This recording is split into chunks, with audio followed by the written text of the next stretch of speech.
A member of Congress suing former President Donald Trump, Rudy Giuliani, and members of the far-right Proud Boys group over the January 6th Capitol insurrection. Meantime, there's also now a plan to form a 9/11-style commission to investigate that attack. Fox 5's Tom Fitzgerald live on the Hill. Fitz, let's start out first with that lawsuit.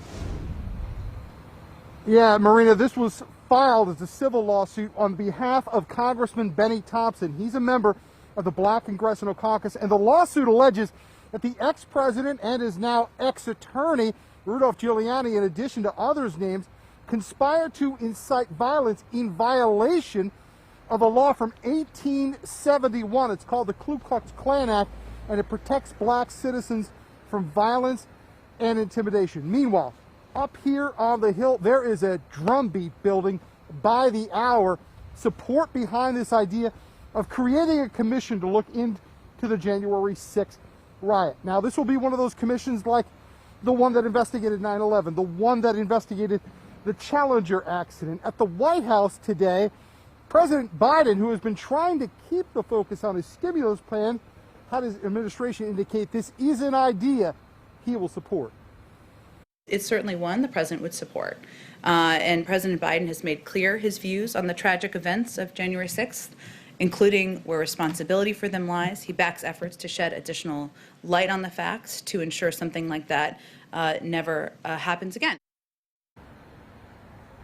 Now, in a letter last night to House members, House Speaker Nancy Pelosi wrote that it is clear from the findings of the impeachment trial that we must get to the truth of how this happened. But Pelosi isn't the only one with questions. Some Republicans want to know if the Speaker herself ignored security requests in the days leading up to the riot. Fox 5 spoke with author and historian James Reston. He says if Democrats and Republicans are going to accept the findings from a commission like this, it has to be made up of members that are respected on both sides. While Virginia Congressman Rob Whitman, a Republican, says he wants to know how long these National Guard troops are going to be up here on the Hill.